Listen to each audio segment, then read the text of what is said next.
নমস্কার, আপনারা দেখছেন জেলার 1 নম্বর অনলাইন ও TV channel Birbhum RC TV.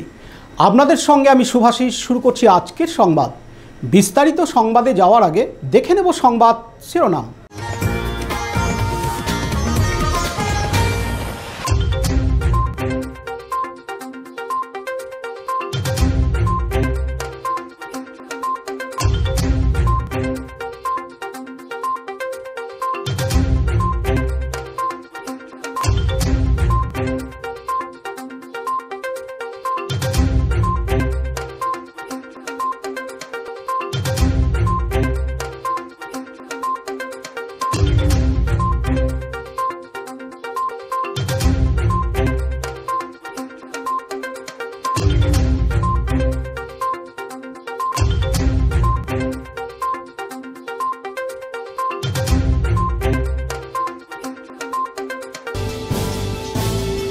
এবার সংবাদ বিস্তারিত। দুবরাজপুর ব্লকের অন্তর্গত পদুমা গ্রাম পঞ্চায়েতের বোদগ্রামে রকিনা বিবি নামে এক গৃহবধূকে আগুনে পুড়িয়ে মারার অভিযোগে যাবজ্জীবন কারাদণ্ড হল স্বামী শেখ নইমুদ্দিনের। যাবজ্জীবনের সাজা শোনান দুবরাজপুর আদালতের বিচারক। শেখ নইমুদ্দিনের বিরুদ্ধে 302 ধারায় যাবজ্জীবন কারাদণ্ড এবং 10,000 টাকা জরিমানা, অনাদায়ে 1 বছরের জেল, 307 ধারায় 5 বছরের কারাদণ্ড এবং 5,000 টাকা জরিমানা, অনাদায়ে 1 বছরের জেল, 326 ধারায় 7 বছরের কারাদণ্ড এবং 5,000 টাকা জরিমানা, অনাদায়ে 1 বছর জেলের সাজা শোনান দুবরাজপুর আদালতের বিচারক। এদিন দুবরাজপুর আদালতের সরকারি আইনজীবী রাজেন্দ্র প্রসাদ দে জানান, সদাইপুর থানার অন্তর্গত সবর গ্রামের কলি বিবি একটা অভিযোগ দায়ের করেছিলেন দুবরাজপুর থানায় যে তার কন্যা রকিনা বিবির সঙ্গে শেখ নইমুদ্দিনের বিয়ে হয় এবং বিয়ের পর তাকে শারীরিক এবং মানসিক অত্যাচার করতেন অবৈধ সম্পর্কের জেরে, এবং 20/2/2019 তারিখে তাকে কেরোসিন তেল ঢেলে পুড়িয়ে মারার যে অভিযোগ, সেই অভিযোগের তদন্ত চলে এবং তদন্তের পর তার বিচার প্রক্রিয়া চলে এবং বিচার প্রক্রিয়ার শেষে শেখ নইমুদ্দিনের বিরুদ্ধে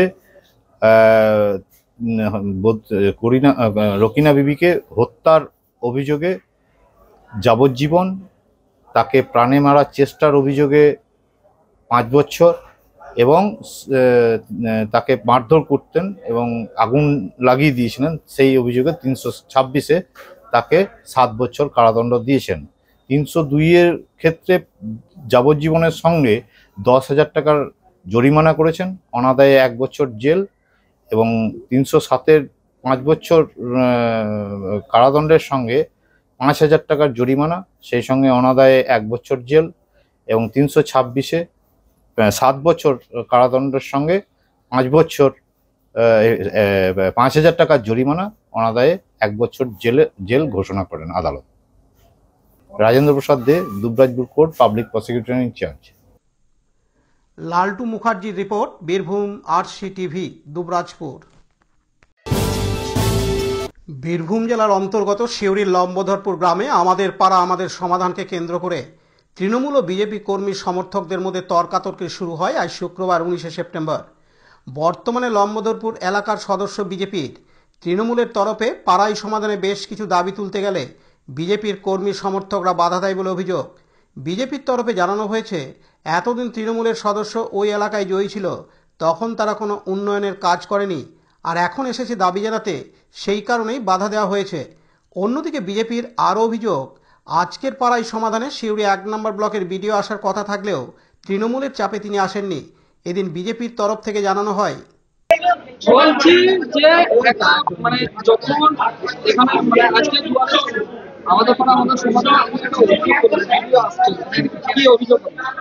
আমাদের অভিযোগ দেখুন, 2011 সালের পর থেকে এই বুথে কোনোদিন শাসক দল মানে তৃণমূল কংগ্রেস জেতেনি। সারা জীবন এই বুথ দুটো হচ্ছে বিজেপির গড়। সেই কারণে দেখবেন 2023-এ পঞ্চায়েত ভোটে আমাদের দুটো মেম্বার এবং পঞ্চায়েত সমিতির মেম্বার জেতার পর থেকে আমাদের প্রতি, গ্রামবাসীর প্রতি আক্রোশ আরো বেশি করে ফুটে উঠেছে। সামান্য একটা ড্রেন পরিষ্কার, যেটা পঞ্চায়েতের করার কথা, প্রত্যেকটি বিরোধী দল যেখানে যেখানে আছে সেখানে সেখানে ড্রেন পরিষ্কার হয় না, সেখানে ড্রেন পরিষ্কার হয় না। প্রধানকে অনেকবার জানানোর পরেও হয় না। সামান্য একটা ড্রেন পরিষ্কার করতে গেলে আমাদেরকে বিডিওকে চিঠি করতে হয়।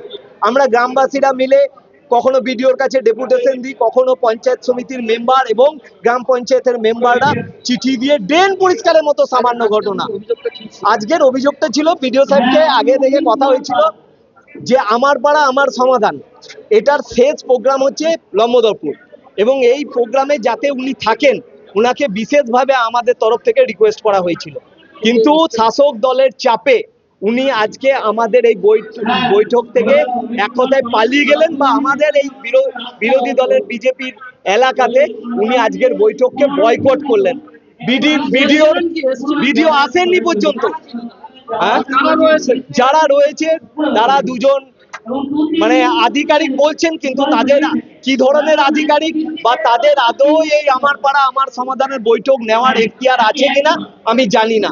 আপনারা দেখছেন, আপনারা পাশে দেখলেন, এই বুথের ভোটার নয়, এই বুথের ভোটার নয়, অঞ্চল সভাপতি, তৃণমূলের অঞ্চল সভাপতি মুন্না মসলিন খান দেখুন এখানে পরিচালনা করছে। ওর এখানে থাকার কথা নয়। উনি যদি জনপ্রতিনিধি হতেন তাহলে বলতে পারতেন। আমি নিজে ব্লক প্রেসিডেন্ট হয়ে আমার ব্লকের কোনো জায়গায় আমার পাড়া আমার সমাধানে আমি ভেতরে ঢুকিনি, আমি কোথাও ভেতরে ঢুকিনি। সে খটঙ্গা পঞ্চায়েত হোক, তিলপাড়া পঞ্চায়েতের যে কোনো গ্রাম হোক, নগুড়ি পঞ্চায়েত হোক বা আপনার আলুন্দা পঞ্চায়েত হোক, কোথাও আমি ভেতরে ঢুকিনি, কারণ আমার ভেতরে ঢোকার এখতিয়ার নাই, কারণ আমি সেই বুথের সংশ্লিষ্ট বুথের ভোটার নয়। কিন্তু এখানে দেখুন যারা সংশ্লিষ্ট বুথের ভোটার নয় তারা এসে ভিড় করছে, তারা এসে বৈঠক পরিচালনা করছে।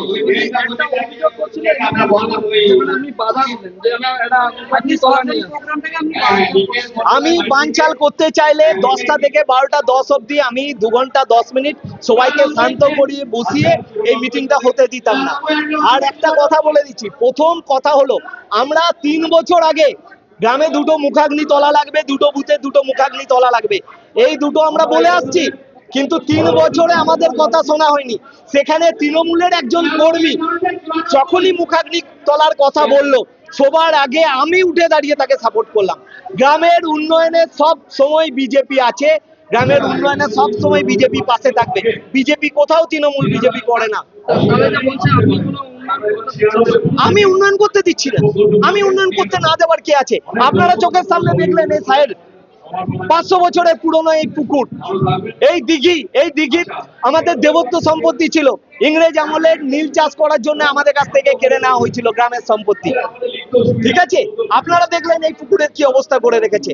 আর যদি আমি চালাতেই না দিতাম তাহলে বৈঠকটা চলছে কি করে? বৈঠকটা চলছে কি করে? আপনার নাম? অভিজিৎ দাস। আমি বিজেপির ব্লক প্রেসিডেন্ট, সিউড়ি 1 নম্বর ব্লক।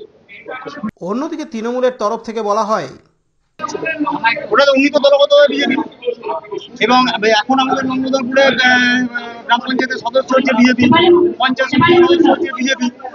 2023 সালে পঞ্চায়েত নির্বাচন হয়ে যাওয়ার পর এতদিন পর্যন্ত আমাদের সাহের পুকুরগুলোকে মনে করেনি। আপনি কি নিয়ে অভিযোগ করছেন? আমার তো অভিযোগ করেছিল কিন্তু দিল একটাই, আমি বললাম যে আমাদের লম্বদরপুরে মুখাগ্নি তলা নেই, হিন্দু গ্রাম অথচ মুখাগ্নি তলা নেই। বলতে দেওয়া হচ্ছে না, তাই বলবো বলতে ছিল না বিজেপি থেকে। আমি নামটা অভিজিৎ দাস। হতেই পারে উন্নয়নের জন্য, কেন বিরোধিতা করবেন উনি? আমি যেটা বলছি, আমি যেগুলো বলবো গোটা গ্রামে মানুষ একই কথাই বলবে, একই কথা বলবে, এবং তার মধ্যে সত্যতা আছে, মিথ্যা কথা বলার কোনো জায়গা নেই। একদমই এলাকাবাসীর মানুষের জন্য বলছি, এবং সবসময় বলে যাবো, আবারও বলবো, আমার নাম বিপুল দাস। পার্থ দাসের রিপোর্ট, বীরভূম RCTV, সিউড়ি। ফের বড়সড় সাফল্য পেল লাভপুর থানার পুলিশ। নাবালিকাকে অপহরণ করার অভিযোগে দিল্লির তিহার এলাকা থেকে গ্রেপ্তার করা হয় অভিযুক্তকে। পুলিশ সূত্রে জানা যায়, চলতি বছরের 28শে জুলাই লাভপুরের কুরনাহার এলাকার এক নাবালিকাকে অপহরণ করার অভিযোগ ওঠে। নাবালিকার পরিবার লাভপুর থানায় লিখিত অভিযোগ দায়ের করে। সেই অভিযোগের ভিত্তিতে লাভপুর থানার পুলিশ তদন্ত শুরু করে। গোপন সূত্রে খবর পেয়েও মোবাইল টাওয়ার লোকেশন ট্র্যাক করে গত শুক্রবার 12ই সেপ্টেম্বর দিল্লির তিহার এলাকা থেকে অভিযুক্ত ব্যক্তিকে গ্রেপ্তার করে লাভপুর থানার পুলিশ। অভিযুক্ত ব্যক্তির নাম ছোটন মণ্ডল, বাড়ি লাভপুরের কুরনাহার এলাকায়। অভিযুক্ত ব্যক্তির কাছ থেকে নাবালিকাকে উদ্ধার করে লাভপুর থানার পুলিশ। অভিযুক্ত ব্যক্তিকে দিল্লির রোহিণী আদালতে তোলা হলে লাভপুর থানার পুলিশ ট্রানজিট রিমান্ডে লাভপুর থানায় নিয়ে আসার আবেদন করে। পুলিশের আবেদনের ভিত্তিতে ট্রানজিট রিমান্ডও মঞ্জুর করে দিল্লির রোহিণী আদালত। অভিযুক্ত ছোটন মণ্ডলকে আজ শুক্রবার 19শে সেপ্টেম্বর বোলপুর মহকুমা আদালতে তোলা হয়। অন্যদিকে আইনি প্রসেস সম্পন্ন করার পর নাবালিকাকে তার পরিবারের হাতে তুলে দেওয়া হয়। কাজী আমিরুল ইসলামের রিপোর্ট, বীরভূম RCTV, লাভপুর। সদ্য সপ্তম শ্রেণীর এক ছাত্রীকে তার বিদ্যালয়ের ভৌত বিজ্ঞানের শিক্ষক মনোজ পাল ধর্ষণ করে এবং টুকরো টুকরো করে বস্তাবন্দি অবস্থায় নালার উপর ফেলে দেয় বলে মৃতার পরিবারের দাবি। ছিন্ন ভিন্ন বস্তাবন্দি অবস্থায় দীর্ঘদিন ধরে নিখোঁজ থাকা নাবালিকার মৃতদেহ উদ্ধার ঘিরে এলাকায় শুরু হয়েছে নানান সংগঠনের পক্ষ থেকে প্রতিবাদ সহ বিক্ষোভ প্রদর্শন। রাজনৈতিক দলের পাশাপাশি পরিবারের লোকজন সহ গ্রামবাসীরাও পুলিশের ভূমিকা নিয়ে প্রশ্ন তুলেছেন। কিন্তু শিক্ষককে আটক করার পর তার কুকীর্তির কথা স্বীকার করতেই টুকরো টুকরো ছিন্ন ভিন্ন বস্তাবন্দি অবস্থায় নালার উপর মৃতদেহ উদ্ধার হয়। তবে শরীরের কোমর থেকে নিচের অংশ উদ্ধার করা সম্ভব হয়নি। এই ঘটনায় শ্যামপাড়ি শ্রী রামকৃষ্ণ শিক্ষাপীঠ বিদ্যালয়ের ভৌতবিজ্ঞানের শিক্ষক মনোজ পালকে গ্রেপ্তার করে এবং রামপুরহাট আদালতে তোলা হলে বিচারক তদন্তের স্বার্থে 9 দিনের পুলিশি হেফাজতের নির্দেশ দেয়। তারপর দিনভর চলে উত্তেজনা। গতকাল বৃহস্পতিবার 18 সেপ্টেম্বর বিদ্যালয়ে অন্যান্য শিক্ষক শিক্ষিকারা আসতেই উত্তেজিত জনতা উক্ত বিদ্যালয়ের প্রধান শিক্ষককে মারধর করে পুলিশের সামনেই কোনো রকমে পুলিশ উদ্ধার করে অন্যত্র সরিয়ে নিয়ে যায়। পুরো বিদ্যালয় চত্বর চরম উত্তেজনার সৃষ্টি হয়।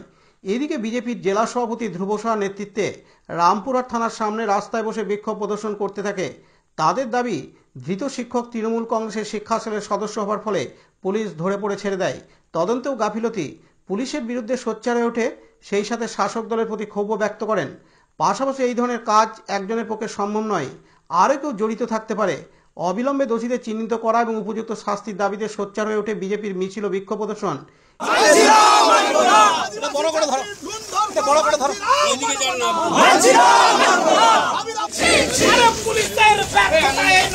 ঘটনার তীব্র প্রতিবাদ জানাই।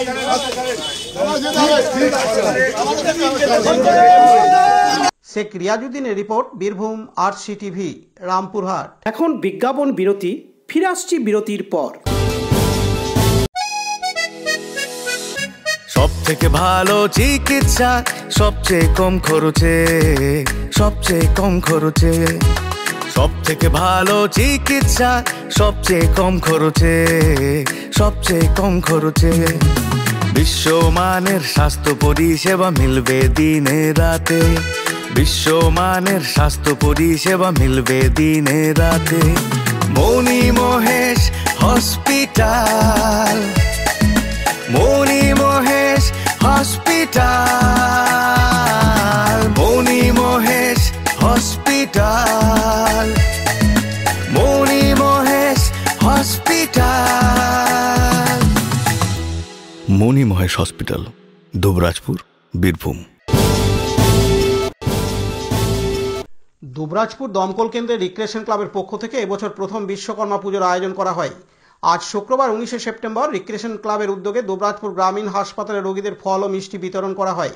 পাশাপাশি এদিন অগ্নি সচেতনতার বৃদ্ধির লক্ষ্যে প্রত্যেকের হাতে লিফলেট তুলে দেওয়া হয়। এছাড়াও এদিন হাসপাতাল চত্বরে সাধারণ মানুষকে সচেতন করতে আগুন লাগলে কিভাবে সহজ উপায়ে আগুন নিয়ন্ত্রণ করা যায় তা দেখানো বোঝানো হয় দমকল কর্মীদের পক্ষ থেকে। দমকল কর্মীরা সাধারণ মানুষের পাশে সবসময়ের জন্য আছেন এবং থাকবেন, এই বার্তা দেন দুবরাজপুর দমকল কেন্দ্রের লিডার মনোজিৎ সাহা। এদিন তিনি আরও জানান, এটা আমাদের প্রথম বছর আমাদের দুবরাজপুর ফায়ার স্টেশনের যে রিক্রিয়েশন ক্লাব তার তরফ থেকে আমাদের বিশ্বকর্মা পুজো অর্গানাইজ করেছিলাম এবং সেই উপলক্ষেই আমাদের ওসি সাহেবের নির্দেশনায় এবং আমাদের BMOH যিনি আছেন সেই সাহেবের অনুমতি নিয়ে বর্তমানে যে আমাদের রোগীরা আছেন এখানে, সেখানে তাদের মধ্যে কিছুটা আমরা চেষ্টা করলাম ফল বিতরণ করার জন্য এবং একই সাথে পাশাপাশি অগ্নি সচেতনতা বৃদ্ধির লক্ষ্যে আমরা একটা লিফলেট বিলি করলাম। ঠিক আছে, এটাই আমরা আগামী দিনে আরও দেখি বড় করে একটু করার চেষ্টা করব। বর্তমানে এখন আমাদের এখানে ফায়ার সার্ভিসের 2টো ইঞ্জিন চালু আছে এবং আমরা সর্বদা এখানে মানুষের পাশে থাকবো, পাশে আছি এবং আমাদের সার্ভিস দিয়ে যাব। অন্যদিকে দমকল কর্মীদের এই উদ্যোগকে সাধুবাদ জানান ডাক্তার সালমান মণ্ডল। এদিন তিনি আরও জানান, দুবরাজপুর দমকল বিভাগ যেটা রয়েছে ফায়ার স্টেশন, ওনাদের যে রিক্রিয়েশন ক্লাব সেই ক্লাবের পক্ষ থেকে এবং দমকলের যারা আধিকারিক রয়েছেন বা কর্মী রয়েছেন ওনারা এসে দুবরাজপুর গ্রামীণ হাসপাতালে ভর্তি এবং ভর্তিতে চিকিৎসারত যে সমস্ত রোগী রয়েছে এবং রোগীর পরিবার তাদের হাতে টিফিন ওনারা তুলে দিলেন, ফলমূল বিভিন্ন রকম। এবং একই সাথে ওনারা আগুন যদি লাগে তাহলে কিভাবে সেখান থেকে প্রতিকার করা যেতে পারে বা প্রতিরক্ষা কিভাবে করা যাবে, সেলফ ডিফেন্স কিভাবে হবে, এই পুরো বিষয় নিয়ে একটা সচেতনতা বার্তাও ওনারা রোগীদের সাথে পাশাপাশি যারা উপস্থিত ছিলেন রোগীর বাড়ির লোক ওনাদের মধ্যে এবং হাসপাতালে যারা স্টাফ রয়েছেন সকলকে ওনারা দিলেন। এবং এখানে যেমনভাবে ফল নিয়ে উপকৃত হলেন একইভাবে এই যে অ্যাওয়ারনেস সেটাও একটা ভালো কাজে লাগবে বলে আমরা আশা রাখছি। Laltu Mukherjee report, Birbhum RC TV, Dubrajpur. হাতে গোনার কয়েকটা দিন বাকি বাঙালির শ্রেষ্ঠ উৎসব দুর্গোৎসবের। আয়োজকরা ব্যস্ত মণ্ডপ সজ্জায়, শিল্পীরা ব্যস্ত প্রতিমা তৈরিতে। কাশফুল আগাম জানিয়ে দিচ্ছে মা আসছে। হাটে বাজারে জামা কাপড় কিনতে ভিড় লক্ষ্য করা যাচ্ছে। অন্যদিকে গ্রামের বুধুরা ব্যস্ত সেই পুরনো দিনের রীতি মেনে খই ভাজতে। খইয়ের নাড়ু ছেলে মেয়েদের মুখে তুলে দিতেই হবে। বাজারে নানান সুস্বাদু মিষ্টি পাওয়া যায়, যে মিষ্টি ক্রেতাদের মনে জায়গা করে নিয়েছে। তবুও মায়ের হাতে তৈরি করা মিষ্টি নাড়ুর স্বাদ কি আর বাজারে মেলে? স্নেহ ও মমতা মাখানো খইয়ের নাড়ুতে যে স্বাদ, সেই স্বাদ তো আর দোকানে পাওয়া যাবে না। তাই তো লোকপুর থানার নাগরাগুনা গ্রামের 70 বয়সী মা বৃদ্ধ বয়সেও আগুনের সাথে পাল্লা দিয়ে খইয়ের নাড়ু বানানোর জন্য ধান থেকে খই ভাজতে ব্যস্ত। এদিন নাগরাগুনা গ্রামের কাঞ্চন দে জানান, বাঙালির শ্রেষ্ঠ উৎসব দুর্গা উৎসব। সেই উপলক্ষে আমরা বাঙালির মায়েরা ঘরে ঘরে যে খই ভাজা এবং চুনার নাড়ু করা এবং আরসে করা সেরকমই প্রস্তুতি চলছে বাঙালির ঘরে। বয়স্ক ভদ্রমহিলা মায়েরা, দোকানে পাওয়া যায় ঠিকই, কিন্তু তাতে শুদ্ধিকরণ থাকে না। তাই মনসন্তুষ্টি না হওয়ার জন্য এখনও পর্যন্ত প্রায় 75 বছরের মহিলারাও এখনও বাড়িতে খই ভাজে এবং মায়ের আরাধনাই করে। মাতৃ আরাধনার এটা একটা অন্য উৎসব এবং মাতৃ আরাধনার যে আরেকটা দিক, সেই দিকটা বাঙালির মধ্যে রয়েছে। খই ভাজা এবং বাড়ির যে সকল আনুষঙ্গিক সেইগুলো রয়েছে। আমার নাম কাঞ্চন দে। শেখ রিয়াজউদ্দিন ও বিপিন পালের report, Birbhum RC TV, Lokpur. আজকের সংবাদ এই পর্যন্ত। পরবর্তী সংবাদের জন্য চোখ রাখুন বীরভূম আরসি টিভির পর্দায়। নমস্কার।